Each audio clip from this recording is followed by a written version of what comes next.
No, I mean, I can only think of two, and I've researched that would have more companies. We have 7 or 8 within 150 miles who have a huge presence. So you look at technology, you look at nightlife, you look at location, the fact that our facility is going to be within miles of the airport, hotels, great highway infrastructure. It actually isn't crazy. It's actually completely logical. And so once Bernie and the FOM people saw that, it wasn't even a hard decision. There's very few regions around the world. Indianapolis had the benefit of having Chicago nearby. Well, we not only have Houston, the 4th largest market, we have San Antonio, the 7th largest market, and Dallas, the 8th largest market. So in that triangle, there's 21 million people. So you take those things into consideration, it's actually not genius thinking by Tavo. I mean, I'm getting credit for something that maybe I shouldn't. It's actually just really logical. Second thing was when we talked about incorporating and involving the designers and the engineers. In Austin, we've always been respectful of the environment. We've always been very careful. And I'm not talking about the people that have come to Austin in the last 10 years. I'm talking about people like my family that's been here since 1930. So true Austinites. I mean, I do remember throwing mud balls at the caboose on Mopac when Mopac was a dirt road.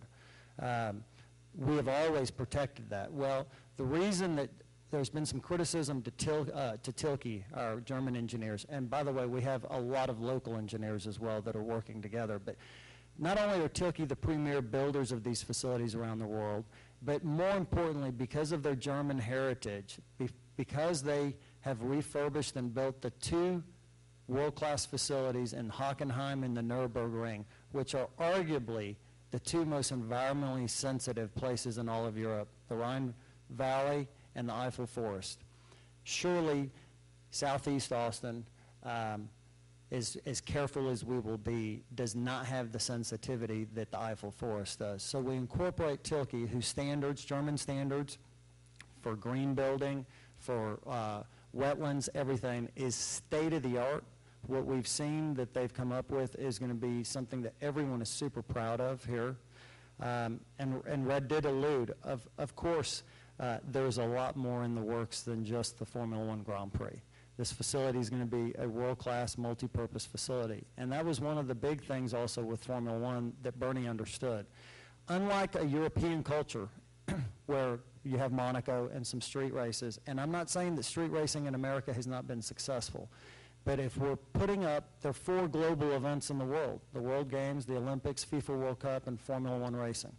Every other one, as much as, and there's no bigger pigskin fan than me, so I'm not saying that, but every other sport is a national or continent sport. Those are the 4 global sports.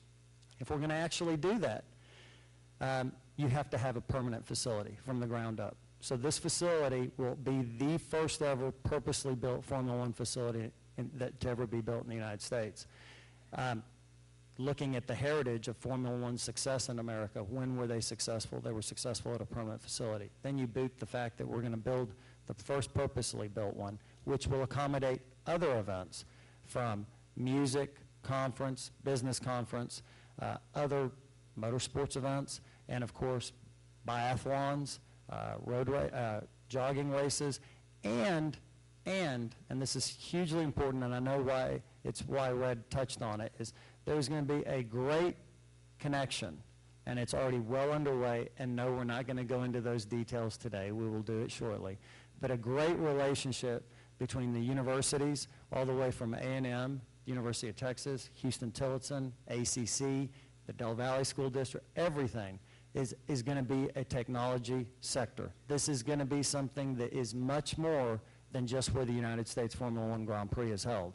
It's going to be a research and development facility that we are going to totally involve an education component, an initiative component, which, besides all the temporary jobs and permanent jobs that the facility is going to bring, the bigger thing, if we do our jobs correctly, and we're all committed to, is that 10 or 12 years from now, people will drive by this place and not say, that's where the U.S. Grand Prix is held.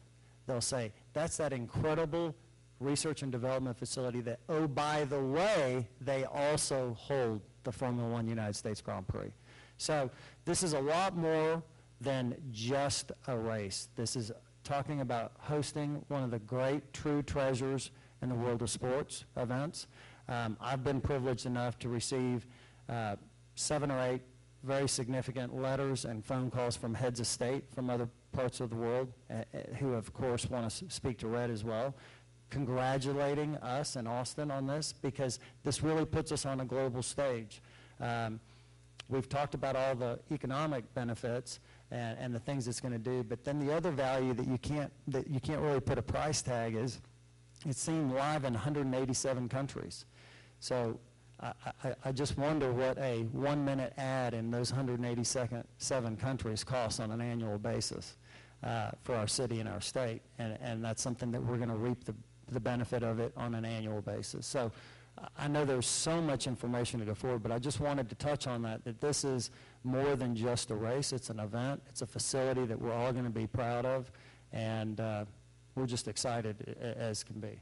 So I want to thank y'all for coming. I know there's a lot of questions that we'll try to answer as many as we can, and then, of course, we will constantly be updating y'all with announcements as we go. The other thing is, of course, today's the official launch of the official website of the event. So the event site is Formula1UnitedStates.com. It should be live by now, or if not, it'll be live very shortly. And so our whole idea was to basically confirm the location of the speculation of the site, of the primary site, launch the website, introduce you to obviously my primary partner and investor that I'm very honored and privileged. But I do want to make clear that our statements as a group 2 months ago of that we were ready to go and that everything was in place was accurate. And we have not been spending money any less. We have been spending money at an incredibly high burn rate for the past 18 months. The truth of the matter is that for us as a group, the ideal group to be a primary partner is Red McCombs. Their experience in sports, entertainment, and business, education, their relationship with the University of Texas, although we're lucky enough to have a good relationship with UT and A&M as well. But those are the key reasons that make this just an awesome team that we're hoping to make everyone really proud. So thank you.